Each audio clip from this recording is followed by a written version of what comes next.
Good morning, my friends. Today is Friday, November the 6th, and this is the 23rd edition of Book Fun Friday. Welcome.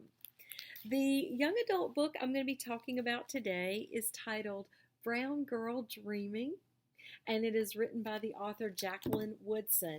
Now, you probably recognize that name because a couple weeks back I book talked one of her novels.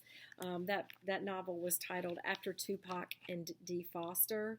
Well, Brown Girl Dreaming is Jacqueline Woodson's memoir. So it's a true story about her life.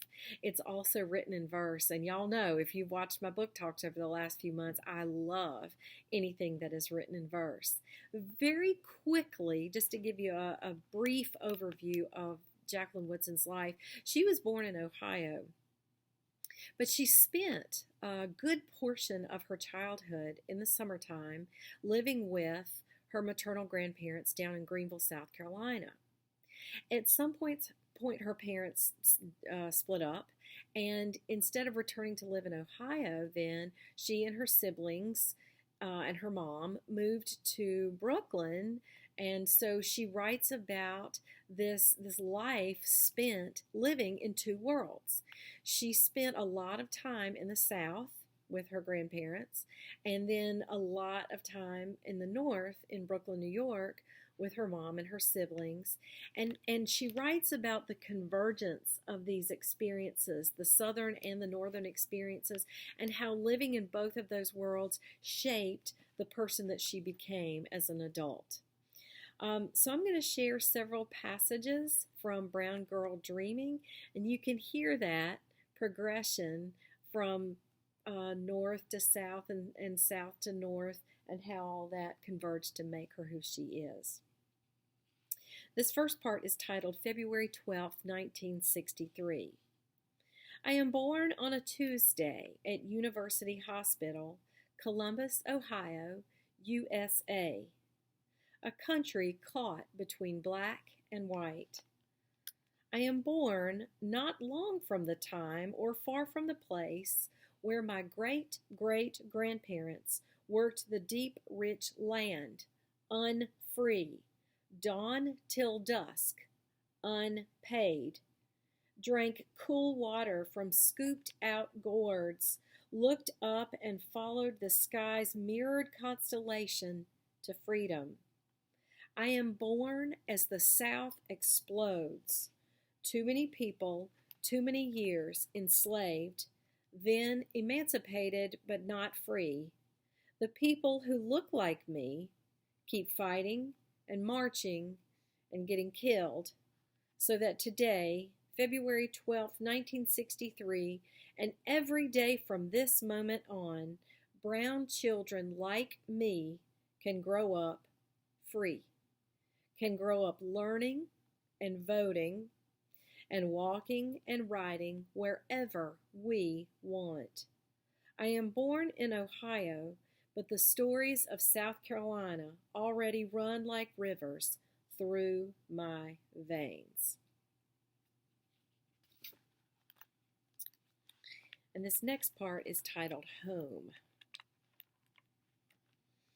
We are near my grandparents' house.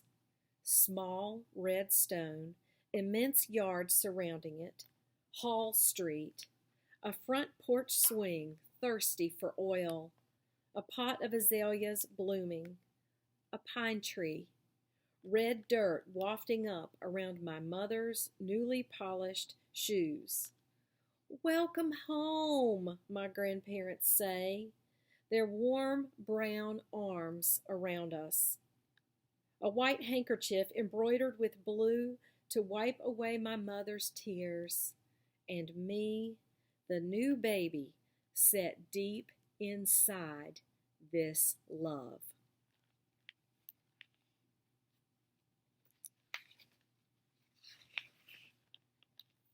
This next part is after Greenville, so they've gone down to visit, and now they're heading back home. After the chicken is fried and wrapped in wax paper, tucked gently into cardboard shoe boxes and tied with string. After the cornbread is cut into wedges, the peaches washed and dried. After the sweet tea is poured into mason jars twisted tight, and the deviled eggs are scooped back inside their egg white beds, slipped into porcelain bowls that are my mother's now, a gift her mother sends with her on the journey. After the clothes are folded back into suitcases, the hair ribbons and shirts washed and ironed, after my mother's lipstick is on and my father's scratchy beginnings of a beard are gone, after our faces are coated with a thin veil of Vaseline, gently wiped off again with a cool, wet cloth, then it is time to say our goodbyes. The small clutch of us children pressed against my grandmother's apron, her tears quickly blinked away. After the night falls, and it is safe for brown people to leave the South without getting stopped, and sometimes beaten, and always questioned. Are you one of those freedom riders? Are you one of those civil rights people? What gives you the right? Then we board the Greyhound bus bound for Ohio.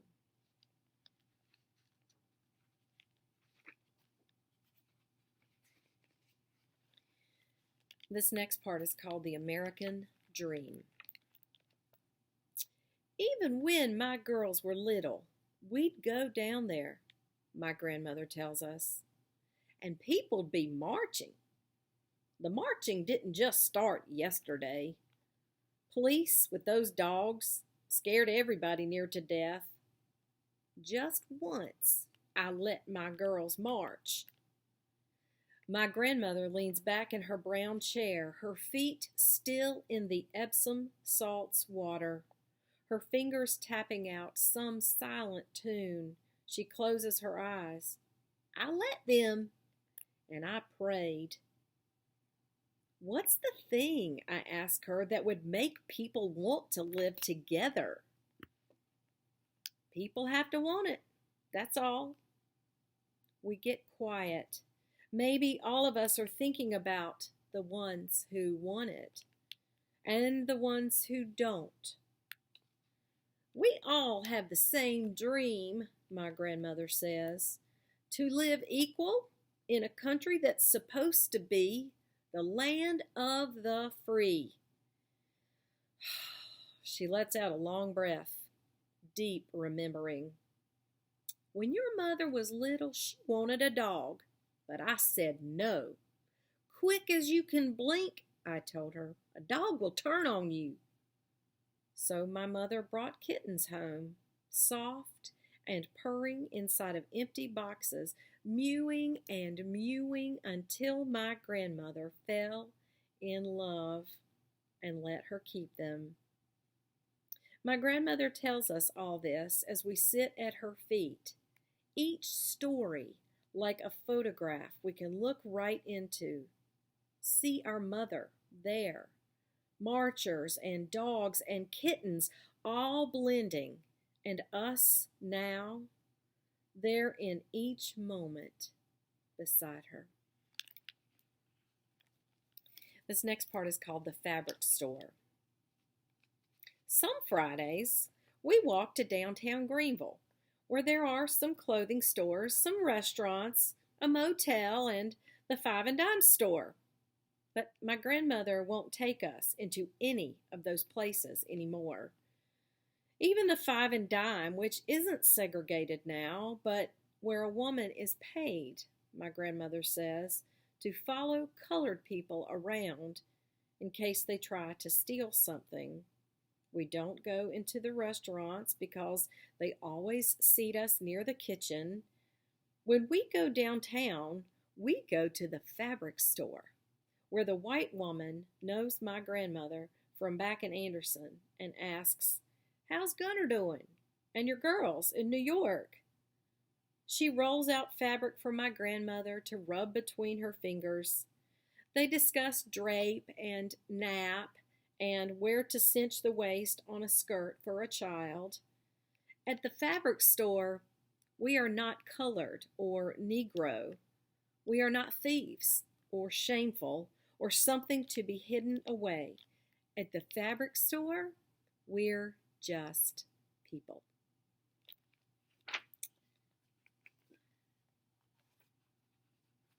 This next part is called the Johnny Pomp.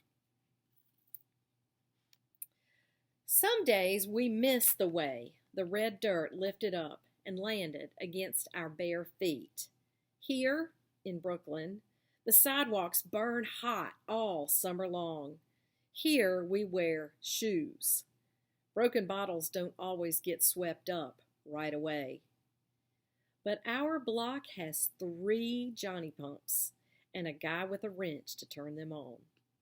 On the days when the heat stops your breath, he comes up the block pulling it out of his pocket. Then the Johnny Pump is blasting cold water everywhere, and us and other kids running through it, refreshed and laughing. Even the grown-ups come out sometimes. Once I saw my never-ever barefoot outside in the city mother take off her sandals, stand at the curb, and let the cool water run over her feet. She was looking up at the tiny piece of sky, and she was smiling. And this next part is titled Composition Notebook. And somehow, one day, it's just there.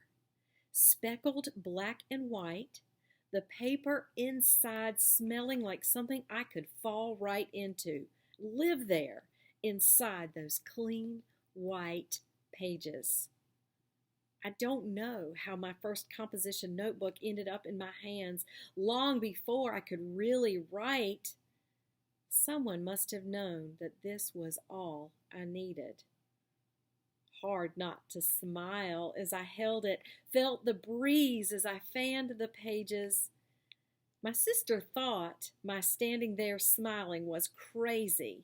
She didn't understand how the smell and feel and sight of bright white paper could bring me so much joy. Why does she need a notebook? She can't even write, she said. For days and days, I could only sniff the pages, hold the notebook close, listen to the sound the papers made. Nothing in the world is like this, a bright white page with pale blue lines. The smell of a newly sharpened pencil, the soft hush of it, moving finally, one day, into letters. And even though she's smarter than anything, this is something my sister can't even begin to understand. And the last part I'm going to share is titled Stevie and Me. Every Monday, my mother takes us to the library around the corner. We are allowed to take out 7 books each. On those days, no one complains that all I want are picture books. Those days, no one tells me to read faster, to read harder books, to read like Dell. No one is there to say, not that book. When I stop in front of the small paperback with a brown boy on the cover, Stevie, I read, "One day my mama told me, you know you're going to have a little friend come stay with you." And I said, "Who is it?" If someone had been fussing with me to read like my sister, I might have missed that picture book filled with brown people. More brown people than I'd ever seen in a book before. The little boy's name was Stephen, but his mother kept calling him Stevie. If someone had taken that book out of my hand and said, "You're too old for this," maybe I'd never have believed that someone who looked like me could be in the pages of the book, that someone who looked like me had a story. And again, this is Brown Girl Dreaming, by Jacqueline Woodson, and it's a memoir. It's her story. Well, thank you for watching as always, y'all. I do appreciate you, and I continue to hope that you and yours are well and healthy. Until I see you next Friday, take care of yourself. Bye.